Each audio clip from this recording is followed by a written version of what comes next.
તો ગુજરાતના 132 તાલુકામાં સાર્વત્રિક વરસાદ પડ્યો છે। દ્વારકામાં સૌથી વધુ 2.5 ઇંચ વરસાદ પડ્યો છે। પોરબંદરમાં 1.5 અને કરજણમાં 1.25 ઇંચ વરસાદ પડ્યો છે।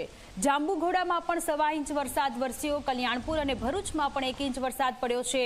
ઉમરગામમાં પણ 1 ઇંચ જેટલો વરસાદ પડ્યો છે। દ્વારકામાં સૌથી વધુ 2.5 ઇંચ જેટલો વરસાદ પડ્યો છે।